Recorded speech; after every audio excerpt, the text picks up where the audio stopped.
I woke up slowly, my eyes feeling like sandpaper, every muscle screaming in protest.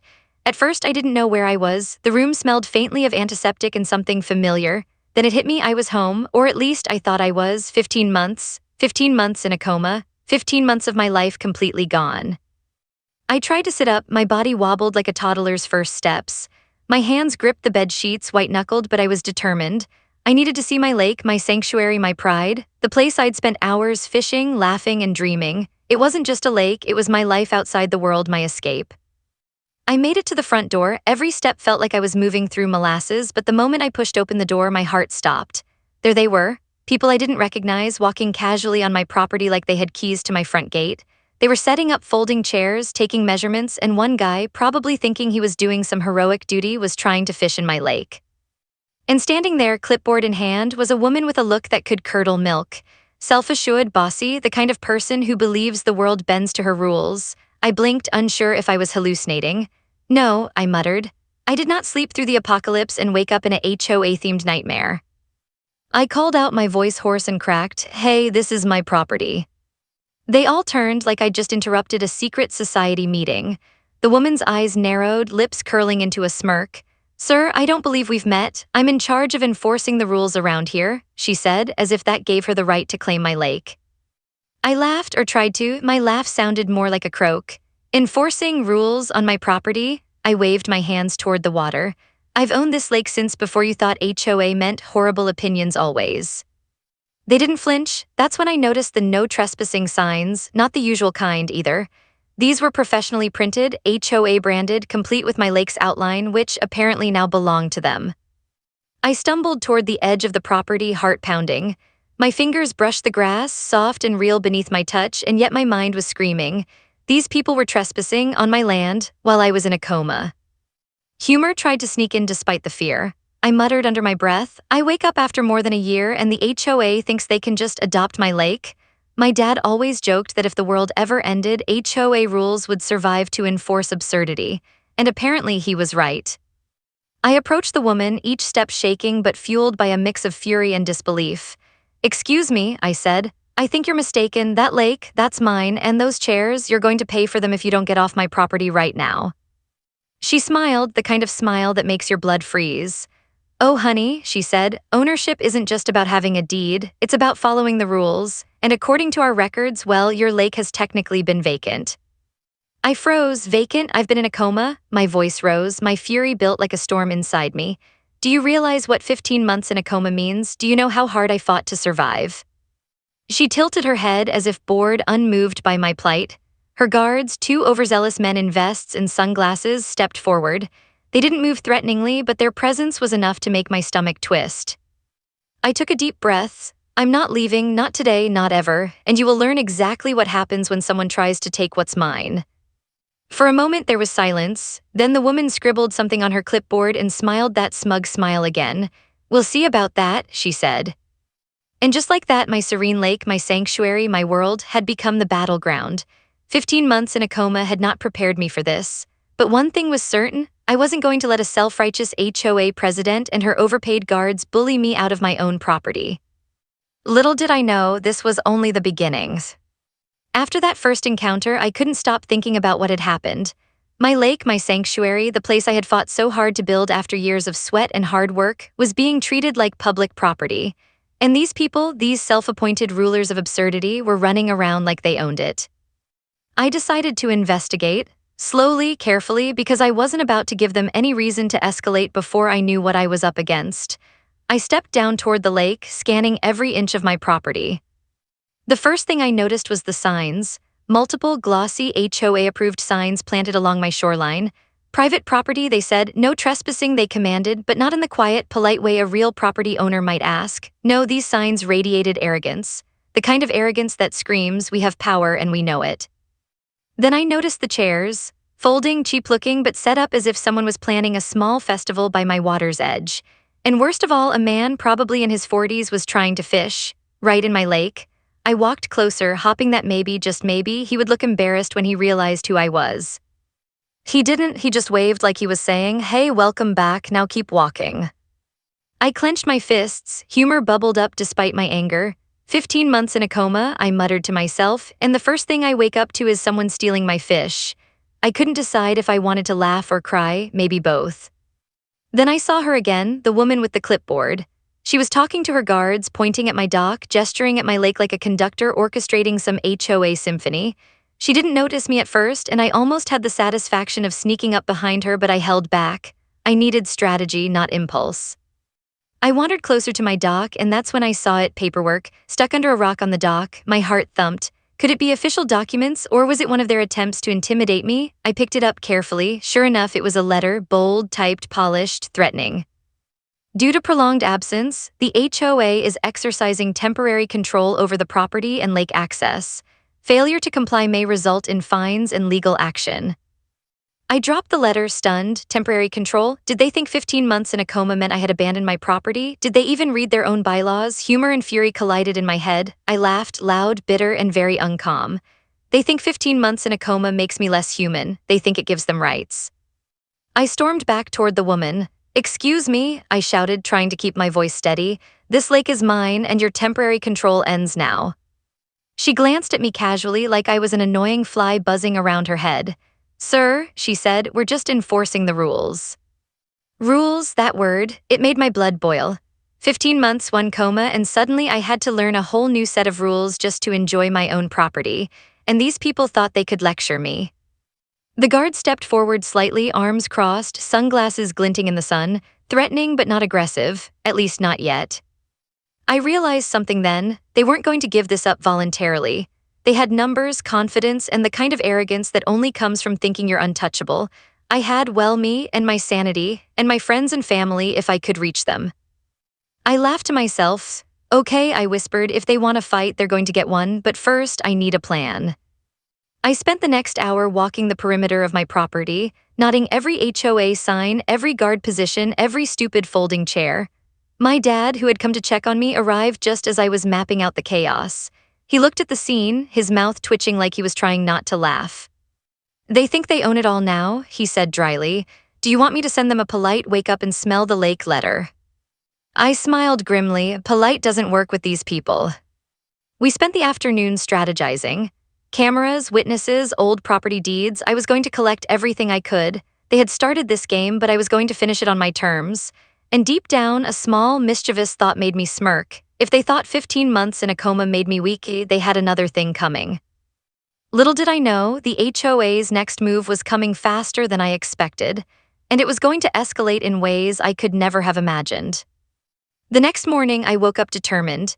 15 months in a coma had left me weak, yes, but not powerless. Today, I would confront the HOA, not with anger alone, but with every ounce of clarity I had.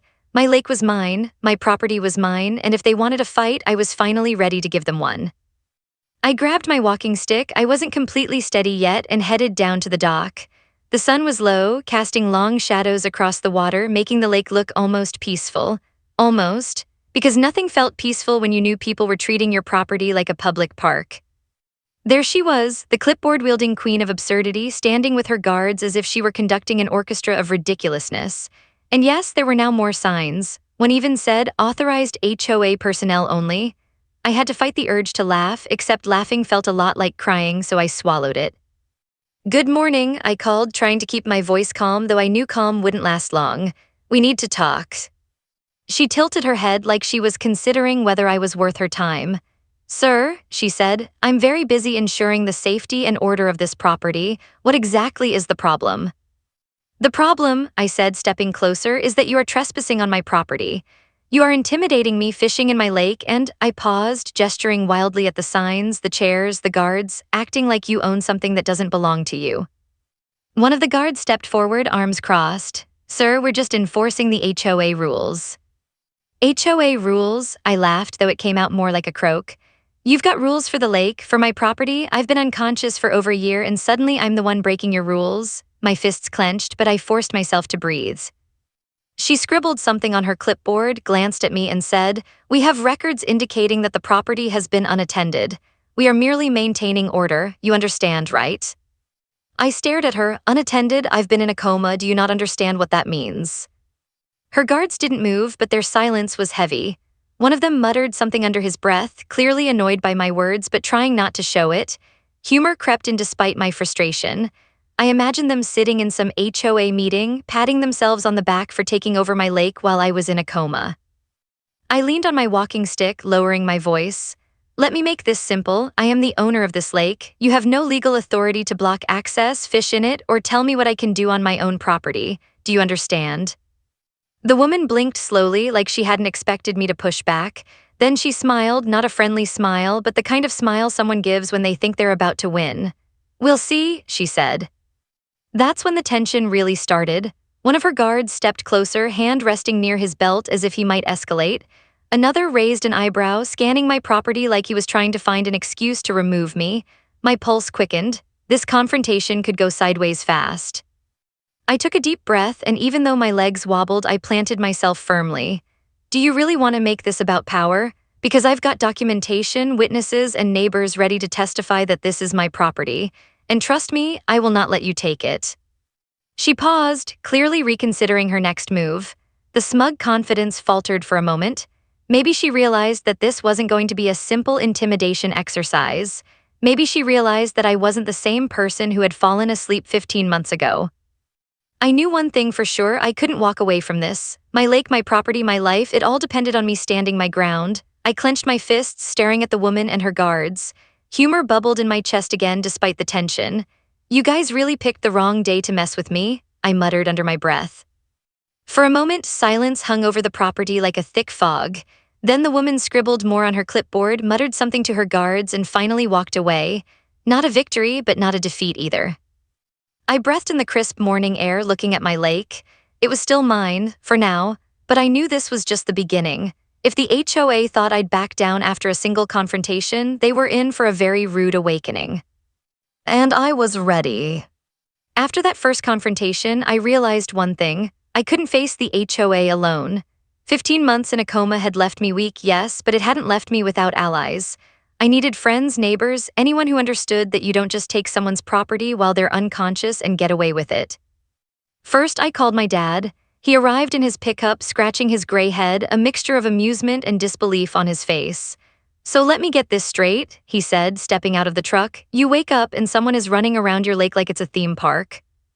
Yes, I said, motioning toward the distant signs and guards. And they're serious about it. He chuckled. Well, they picked the wrong person to mess with. Let's gather some witnesses. We walked around the perimeter of the property, plotting. Cameras would go up, lots of cameras. Drone flights were optional, but my dad insisted, why not make it cinematic? Humor bubbled inside me despite the tension. I laughed quietly. 15 months of being trapped in a hospital bed, and now I was planning a full-scale surveillance operation on my own lake. Life had a twisted sense of humor. Next, I reached out to neighbors who had watched the property while I was gone. Most were sympathetic, some shocked, and a few openly furious at the HOA's audacity. One neighbor, a retired school teacher named Mrs. Jenkins, insisted on bringing a notebook to log every foolish move those guards make. I couldn't help but smile. She was serious, but I loved her spirit. By mid-afternoon, we had a small team. Cameras hidden in trees, a few discreet GoPros near the dock, and my dad stationed with binoculars like some kind of suburban general. I felt ridiculous, yes, but also strangely powerful. These people had underestimated me. That was my advantage. The HOA, of course, did not sit idle. As I walked down toward the lake, I saw them again. More signs, more guards, and one of them even attempting to block my dock with caution tape. They were trying to assert dominance to make me hesitate, but I didn't. I stepped onto the dock, cane in hand, my heart pounding, and stared them down. Planning a parade, I muttered under my breath. They didn't answer, but I noticed the way their eyes flicked toward the cameras my neighbors had set up. My smirk grew. Little did they know, everything they were doing was being recorded. Every guard movement, every ridiculous claim, every overconfident smile, they were being documented. Later, as we reviewed the footage, I realized just how audacious the HOA had become. One guard had actually tried to measure my dock, clipboard in hand, like a surveyor in some kind of HOA fantasy land. Another had attempted to remove a chair I had left on my property for comfort. And the woman, the clipboard queen herself, was seen walking around, making notes like she was planning a full-scale takeover. I shook my head and laughed. This is insane, I said. They think a clipboard makes them legal. But humor aside, the tension was building. Each day they stayed, each small act of trespass was a reminder they weren't going away quietly. I needed a plan, something stronger than cameras and witnesses. I needed leverage, something that would make them reconsider before they tried anything bolder. That night, I sat by the lake, watching the water ripple in the moonlight. The peace I remembered was still there, but so was the threat. The HOA had shown their hand. They thought I was weak, that I would be intimidated after 15 months of being bedridden. They had no idea who I really was.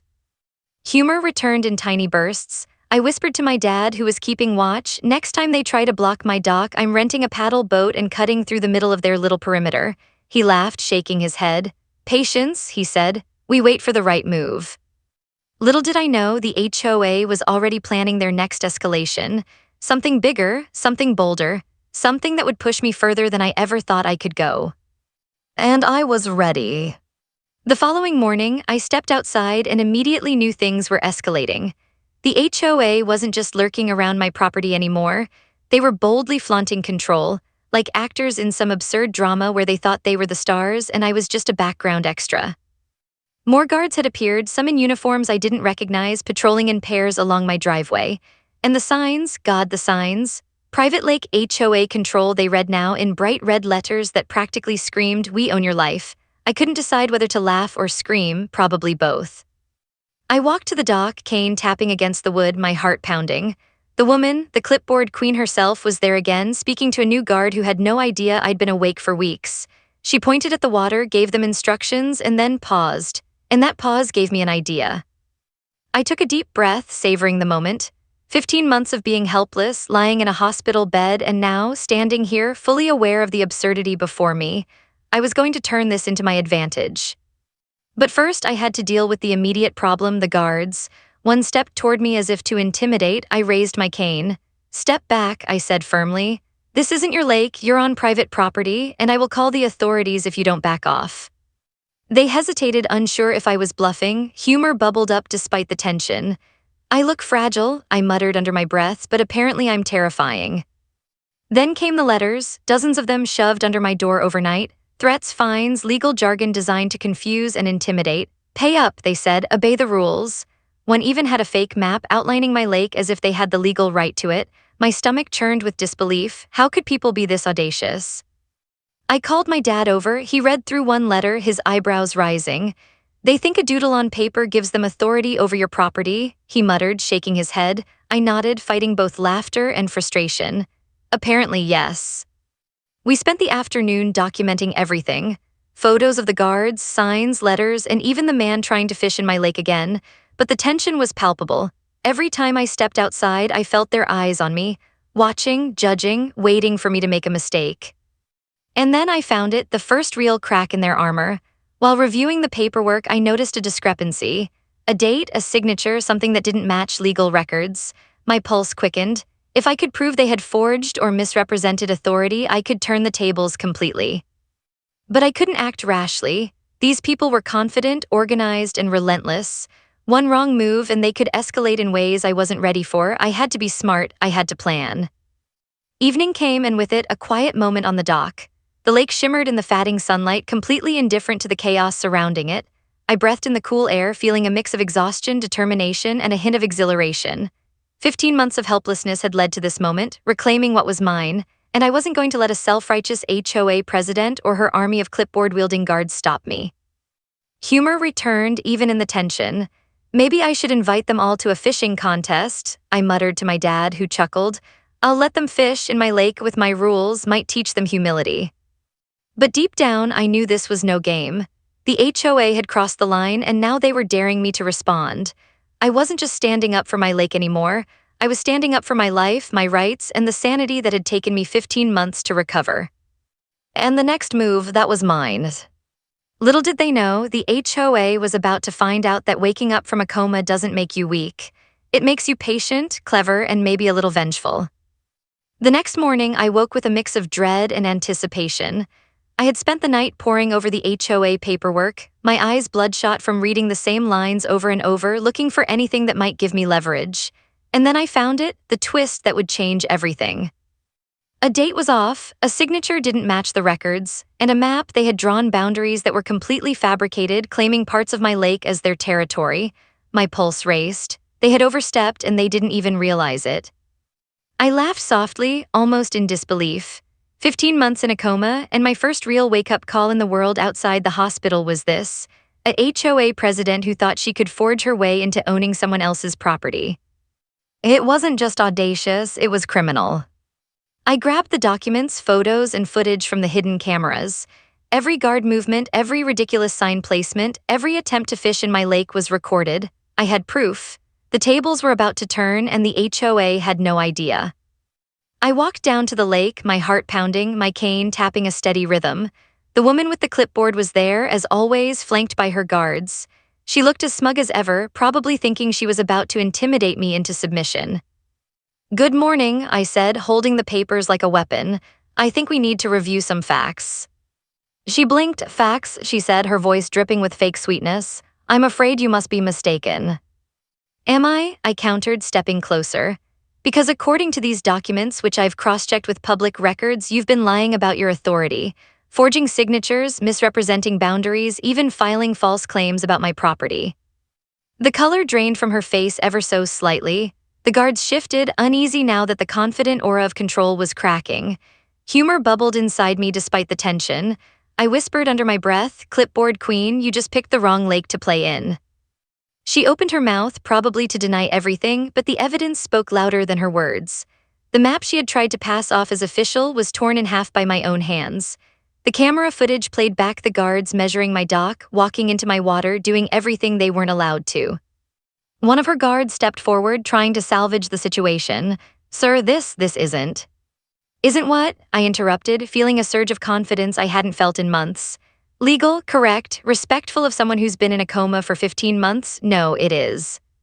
The woman glared at me, now pale, fumbling with her clipboard like a schoolchild caught cheating. You can't prove." I smiled, my voice calm but firm. "I can, and I just did, so unless you're planning to escalate this further, I suggest you leave my property, all of it now." The guards hesitated, unsure what to do. They weren't expecting this, an owner awake, alert, and armed with undeniable proof. The HOA president muttered something under her breath and finally waved them back. She gave me one last, venomous glare and retreated. I sank onto the dock, letting the tension roll off my shoulders. The lake was quiet again, peaceful, mine. Humor crept back in. I muttered to my dad, who had been watching from the edge of the property, "I can't believe it took 15 months in a coma for me to finally enjoy some HOA drama."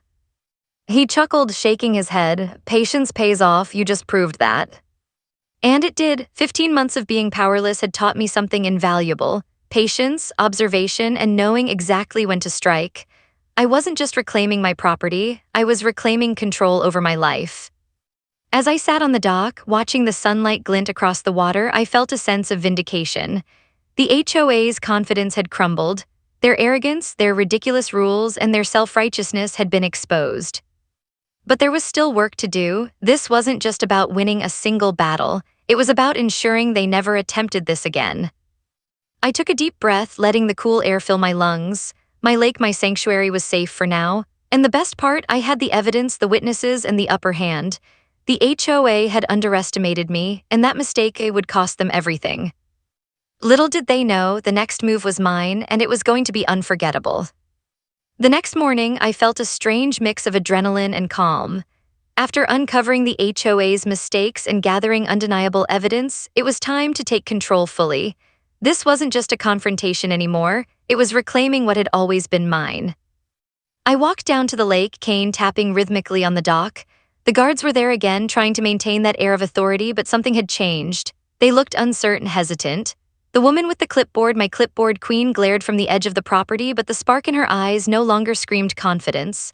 Now it was fear, masked under arrogance. "Morning," I said calmly, holding the folder of documents high so anyone could see.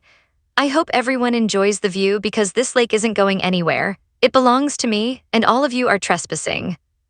The woman's jaw tightened. One of her guards took a step forward, but I didn't flinch. My dad, standing just behind me, gave a subtle nod. It was time. I started by inviting witnesses. Neighbors who had been watching from their yards came forward, cameras in hand, ready to confirm everything. The retired teacher, Mrs. Jenkins, even waved her little notebook like a flag. Humor bubbled up. I imagined them as my own HOA fighting army, small but formidable. "Your claims," I said to the woman, "are baseless. Forged documents, fake boundaries, letters threatening me while I was unconscious, and now everyone here has witnessed your actions. You can try to deny it, but the proof is in black and white and the cameras don't lie. Her face flushed, she opened her mouth to speak, but no words came out. The guards looked at each other nervously, realizing that following her orders had led them into a mess. I could see the panic setting in. I took a deep breath and stepped closer. From this moment forward, you will stay off my property. The lake, the dock, every inch of land here is mine. I suggest you retreat and reconsider your actions before this escalates further. One guard muttered, "Sir, you caw." "You can't what?" I interrupted, my voice low but firm. "You can't claim what isn't yours. You can't intimidate someone who has every right to this property. And you certainly can't underestimate someone who just survived 15 months in a coma and is finally awake." The woman finally waved her hands, signaling the guards to retreat. They hesitated for a moment, then slowly backed away. One of them muttered under his breath, clearly embarrassed. Humor crept in again. I whispered to my dad, "I hope they at least enjoy the view on their way out." The lake was mine again. The signs could stay if they wanted, they wouldn't scare me anymore. Every inch of this property had been reclaimed, not through brute force, but through strategy, patience, and evidence. I leaned on my cane, looking at the water shimmering in the morning sunlight. The sound of gentle waves lapping against the shore reminded me why I had fought so hard. This lake was more than water and trees. It was my sanctuary, a symbol of resilience, and proof that even after 15 months of helplessness, I could stand strong. Neighbors came closer, offering congratulations, some shaking their heads in disbelief at the HOA's audacity. I smiled, letting the satisfaction wash over me. Humor and relief mixed in my chest. "So," I muttered, "apparently all it takes to reclaim your lake is surviving a coma and finding some forged paperwork." But even as I stood there triumphant, a part of me remained alert. The HOA might be retreating today, but they were desperate, and desperate people sometimes make irrational moves. I had to stay vigilant. Still, I allowed myself a small victory laugh.